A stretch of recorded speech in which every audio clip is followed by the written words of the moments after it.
Good evening, lovely tubers. My name is the White Mexican, and welcome to Market Watch Investments. I have a plethora of cards I'll be showcasing for you guys tonight, and I do hope that you will enjoy. Getting things kickstarted tonight is going to be the ultimate rare variant of the one, the only, infamous Pot of Greed, dawning from Duelist Pack Kaiba. This is one of my all-time favorite Magic cards ever, and it's a really quite a hefty price here. Starting market price for any variant for first editions exclusively for this print is going to be about 94 plus. There are some foreign ones here. If you guys are into some Deutsch German ones or some Italiano ones, they're pretty slick. And then it just trickles up to a bill plus after that. The first lightly played English looks like it's dawning at about 120 for lightly played. And then if you, more specifically, if you want a little bit more nicer conditions, we'll just go ahead and switch over lightly played near mints, and then pretty much is going to be 120, and then it's going to move into 200 plus, so 2 bills plus for the near mint copies. And there wasn't any, well, there is Ideal 808 has a stack of 4 for lightly played first edition, but other than that there wasn't any bulk prices of this, so pretty incredible for Pot of Greed. Of course there's other really nice variants like the DB Super Rares and the Secret Rares, so Dark Beginning 1 down to Super Rare, which is pretty cool, and then Legendary Collection 3 Infamous Yugi's World, the one only first edition secrets are super nice as well. Interesting enough, the not Magic Grove, that was a European print, the LOB original Magic Stamps, of course, Generation 1 Set 1 right here are Magic Stamped, and then there was also, I think it was Champion Pack, no, Tournament Pack 3 also I think was the last print that donned the Magic Stamp for this, which is pretty cool. And these are still really awesome. I mean, they are common, but still they have the Magic Stamp, which is pretty cool. Both prices go all the way up to 9 for that, so pretty pricey on that, but all around amazing stuff.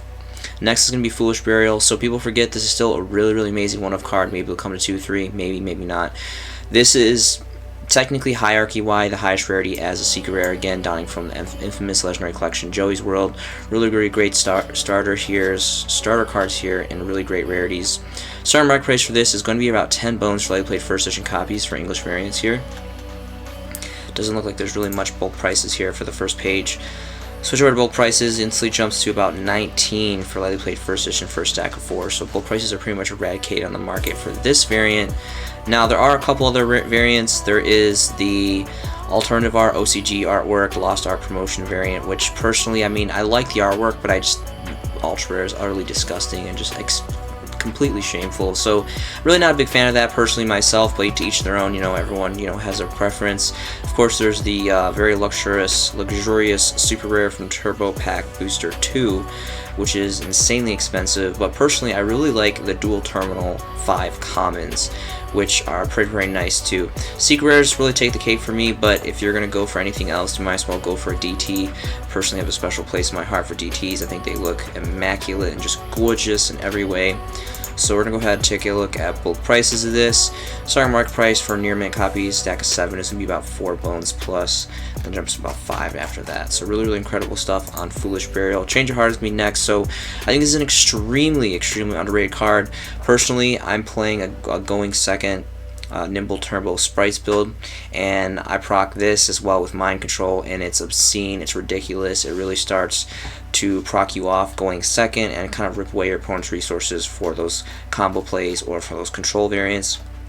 If you're going to go all out, get the secret rare, definitely want to go ahead and get a first edition, at least slightly played variant.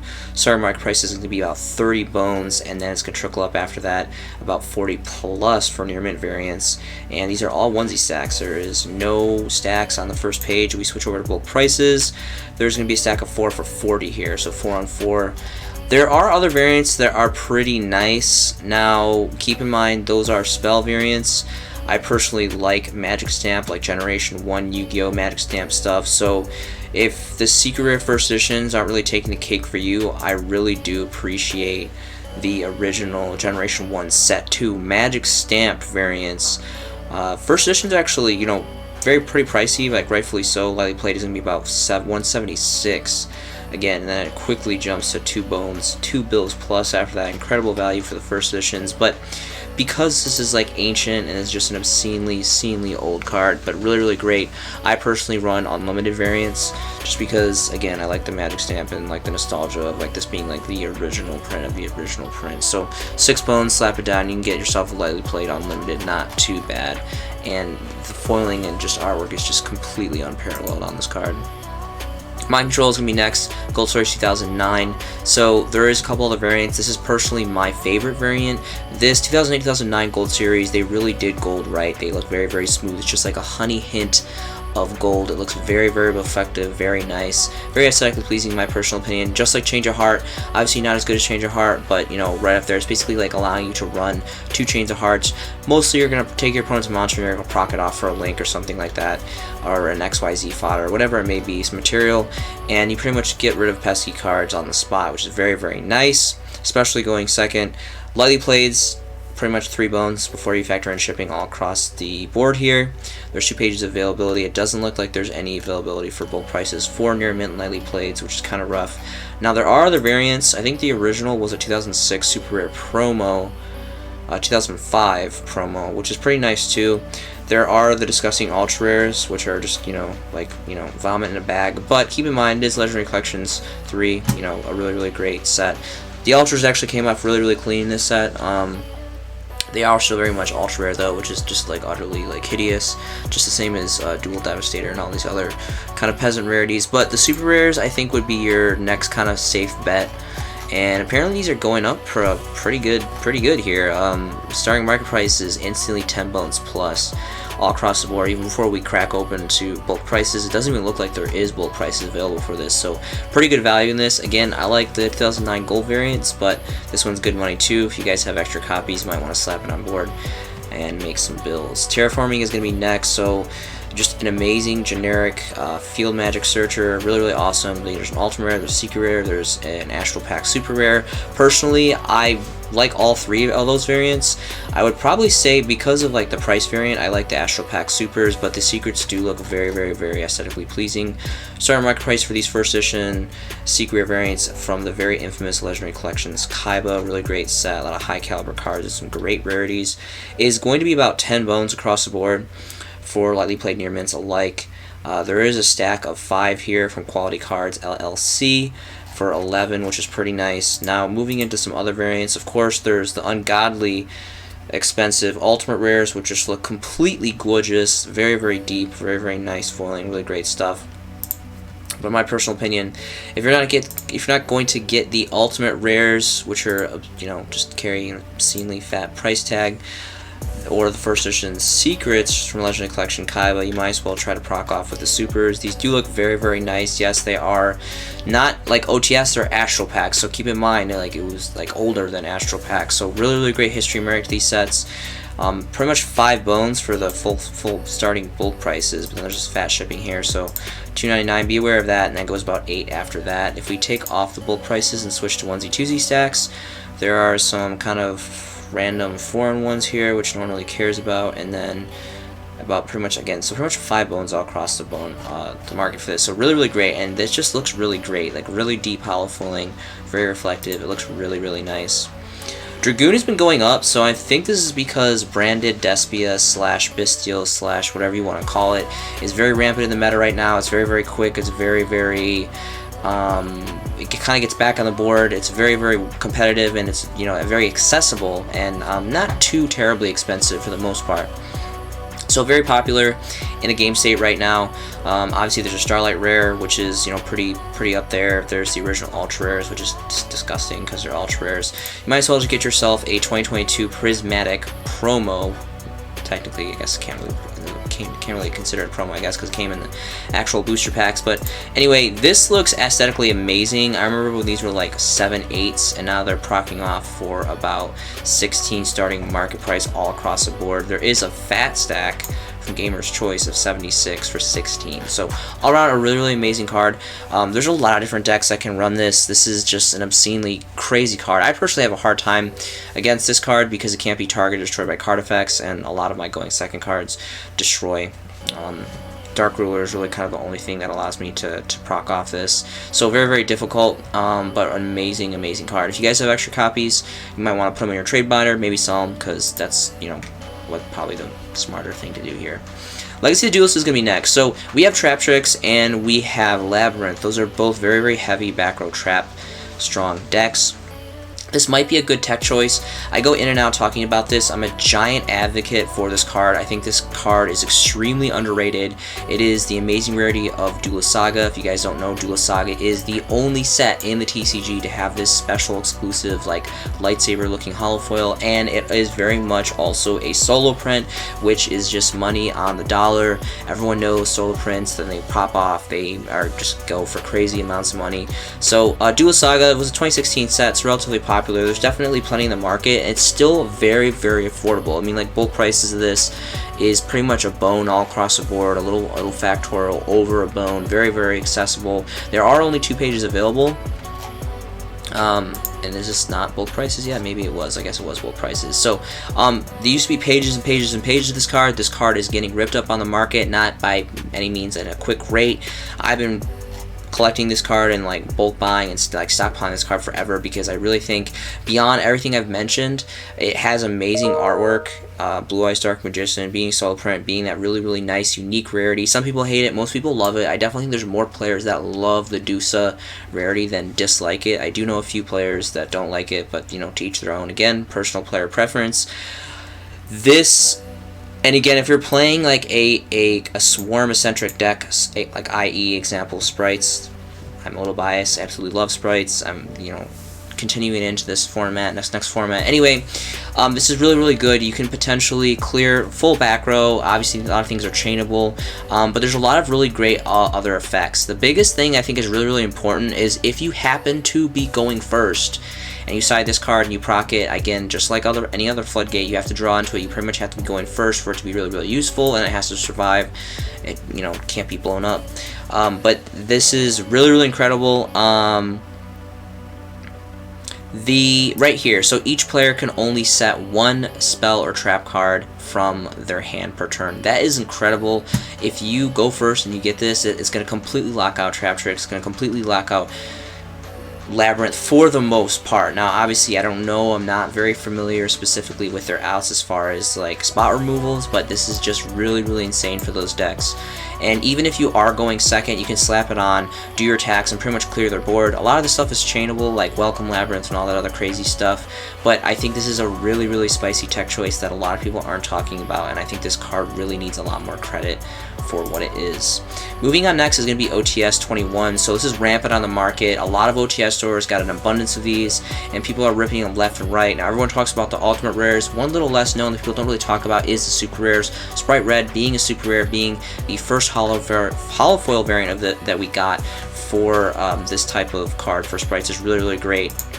Pretty much all across the board, plenty of abundance here for even bulk prices. Pretty much all not even 2 bones a piece for these stacks, which is really, really incredible. I think 2 bones really isn't that bad. I would feel like more comfortable around the 1.5, but right now 2 bones is really not that bad if you guys don't have your playset. Again, I'm super biased, but I think Sprites has really, really great longevity and potential to continue on throughout the formats, and it's a relatively affordable, and it has been going down as the formats have changed since Power of the Elements. It has been continued to go down and go down and go down. People say it's getting weaker and weaker, and it kind of technically is.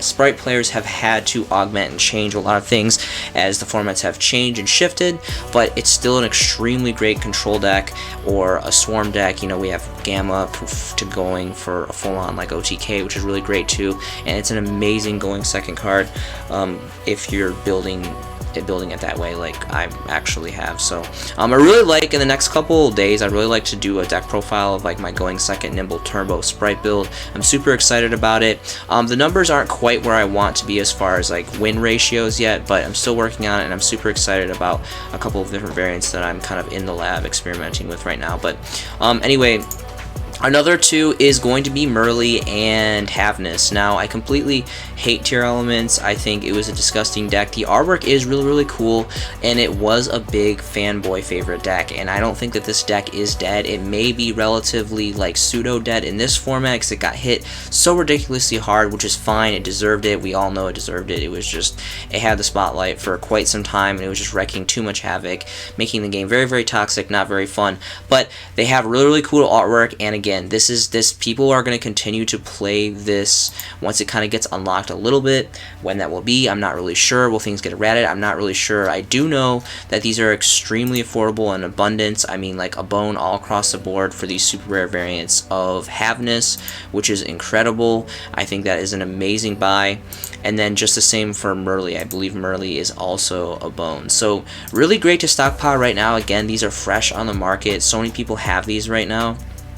They're very, very available, and they're just so affordable. Like, I think, so Merly's a little bit more. Merly's about 2 a piece, so more like on like the Sprite Red variant of this. So completely up to you guys. I'm really disappointed that they made Mannequin Can't a super rare instead of Carrot. Carrot should have got the super rare treatment. Like, if they're gonna give Merly and Havness super rares, they should have given Red and Carrot super rares. Like, I don't know why they shafted Carrot. Carrot should totally been a super rare. But anyway, off the stepping stand for that, made to order Mermaid Outfitter. Again, I think this is an extremely underrated card. People talked about this a lot before Hypernova dropped, and then after it came out, it wasn't like a super short printed card, but if you look at a lot of the other supers, it definitely wasn't like an abundance. I think a lot of my friends that cracked open boxes here locally, I think they got like 2 to 3 per box, so it's not like a super carryover card, and it's got great artwork. I think this has amazing longevity.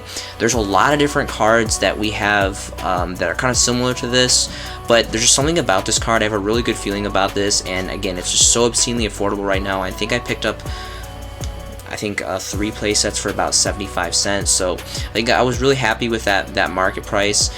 It went all the way from like 50 cents to like $1 to 2 to 3, and now it's sitting at pretty much $1 all across the board.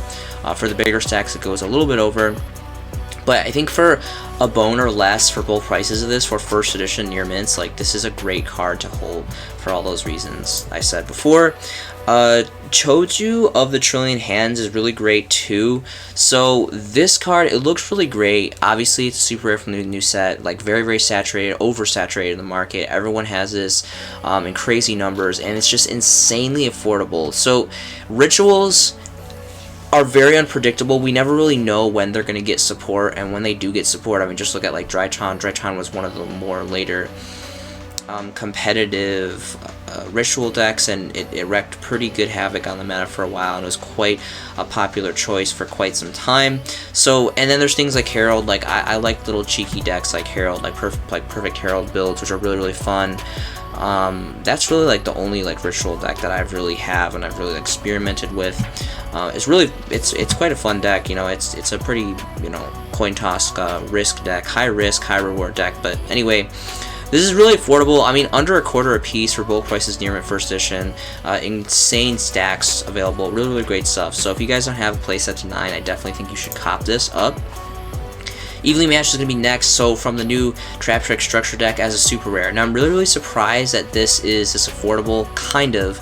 This structure deck just dropped, so it's very inabundant, very oversaturated in the market. I mean, this person has 679 copies. Gamer's Choice, again, holding it down for 4 bones a piece, which is incredible. I think anything under 5 bones for this is insane. I think eventually, as we get away from this structure deck, Evenly Matched is going to continue to get reprinted. We know this. Just look at Ash Blossom, has like 2 or 3 common different variants now. A super secret, a prismatic secret, a plethora of ultras. These very, very popular rotating hand traps, kind of, I call them rolling hand traps, because every once in a while they really kind of hit the meta really hard, and they kind of go in and out of popularity, but they're always around. They never really fully go away, and Evenly Matched is very much that balancing card that is going to continue to always be in players' mind, just like Nibiru, just like Ash Blossom, just like all these other cards that are just going to always be around.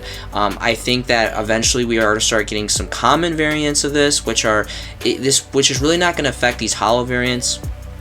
There's 2 secrets. There's a plethora of ultras, I think, now, which are just disgusting. You might as well just drop 4 bones and get yourself a stack of ultras, a stack of supers, not ultras. That would be extremely foolish if you got ultras, because that would just be aesthetically horrid. But I do think that this is going to eventually go up. It may go down before it goes up, so again, if you get these for even 3, I think that's even better, because there are like so many people competing, and there's so many people competing with so many bulk prices. It may drop down to 3, or it may just jump up to 5. It all just depends on how people use this card. Obviously, this card is really good in this format. I personally think I'm maining 3 personally myself, but again, that's just me personally. I think there is opportunity for this to grow. And I personally love hand traps and super rare. Like, I'm borderline obsessed with hand traps and super rare. Just like Droll and Lockbird. So, this is debatable. I thought about running this against Cash, because obviously everyone knows, like, Branded Despia / and or Cash is very, very competitive, and then also Trap Tricks, and of course Labyrinth as well. There's a lot of, that's what's really fun about this format. It's pretty diverse. There's a lot of kind of like decks that are like been pushed up, and their players feel a lot more comfortable now that tier elements are out of the way to really experiment more and kind of go back to the lab and rip things up, and it's been really, really fun. Unfortunately, these are up now, which is kind of interesting because no one's really using this. Like, if you're going second and you like rip this right away and you happen to open with it, it is really good against Cash. But outside that, it has to go to the graveyard, and they have that Macro Cosmos on legs XYZ card, so it's just really not going to happen for you guys if you're not opening this right away. Pink Bunny Games has a playset for 18. I remember when this was going for 7 or 8. I personally bought 2 or 3. I can't remember. I think it was a playset, or I think, yeah, but I think I have like a playset, like 3 or 6 of these for around 7, 8, and that was incredible. That's the lowest I've seen this OTS1, like the very first OTS1, insanely ancient, super rare variants of Droll. I really, really like this. Now, of course, we got the rare variants, which there's a lot of speculation. A lot of people were wondering, like, should you bulk buy this because it's Droll and Lockboard? There's not too many prints. A lot of the prints are relatively old. I mean, you have the golden ultras and then the ultimate rares, which are like really gorgeous. I have a playset of ultimate rares, not ultra, ultimate rares myself, which they're for collectability purposes. I mean, I have them just because 2 sleeves slapped in a top loader because they just look really nice, but I personally wouldn't play the ultimates, but I know some people do. Hybrid personal preference. Again, they're kind of just like binder candy, like / board candy for me. The Tactical Masters rares, it never really quite made it though. It stayed around that like bone to 2 bone mark. When it first dropped, it was like 2-3, and then went down to 2, and now it looks like it's about like 0.5 of a bone, maybe still that 2 bone mark for bulk prices, because bulk prices, which are more interested. There is a stack of 2 playsets here for under a bone, then 3 for a bone, then it goes for a little bit over a bone for a fat stack of 166 from Big City cards. So there just hasn't been that much that much growth. And honestly, the one reason why I didn't really go like crazy on this, I'll admit I definitely recommend it probably for some people to pick it up, because again, it was the first reprint that we'd gotten in quite some time, and for a while Droll had gotten to some pretty dumb numbers. But all around, what it compares to all the other hollow variants, I really just don't think that it can keep up, especially seeing how the Star Strike Blast original prints were mirrored rares themselves. So in all reality, I would kind of wait, but I would really kind of keep an eye on the super rares, because I think they're the best bang for your buck, but I wouldn't spend about 17 to 20 a piece. I would wait for them to go down again. But again, market is kind of unpredictable. You have to really be good on your timing on that. One thing I am surprised about, which kind of makes sense, again, with tiers getting ripped on pretty hard, the 2 more popular bistro cards, Mag and Jewish Worm, got hit in market. Like, I remember when I picked these up, like, it was quite some time ago. I think like I was paying like 17s for Mags, and then maybe like 12s or 14s for Druis, so pretty crazy. It's gone down a lot. Obviously, these are still soul prints. Everyone knows these are going to get reprinted. Now, I personally like that they're in super rare. Maybe in the next Megatins, hopefully they'll get prismatic secret rares. I think that would just be absolutely gorgeous, and that would be like the ideal situation for these. But who knows? But right now, being the original prints, being Darkwing Blast as super rare first editions exclusively, I think they're very, very nice, and it's really nice to see these just be like in abundance, very, very accessible for very, very cheap. I mean, playsets are pretty much 5 bones all across the market, and there's some pretty fat stacks here 4 near mint variants, lightly played first editions, all across the board. Really good stuff. So if you guys don't have, and this is really great, even though these kind of took a step back to the back burner, and tier elements obviously aren't anywhere near as prevalent as they used to be before the ban list. These are still extremely useful generic, yes I said generic hand traps, because for the most part light and dark are always going to be in this marketplace of Yu-Gi-Oh, of our game of Yu-Gi-Oh. It just goes without saying. These are always going to be good to have. I'm not saying necessarily bulk buy these, but it is a relatively good time if you don't have a playset of each. I think, you know, it's not too bad considering what they were back in tier format. Thank you so much for joining me tonight. If you've enjoyed this content, please consider sharing it with someone you believe will also enjoy it. I hope you guys are making some fantastic Yu-Gi-Oh investments yourself. This has been a showcasing by The White Mexican, and I'll see you in the next video.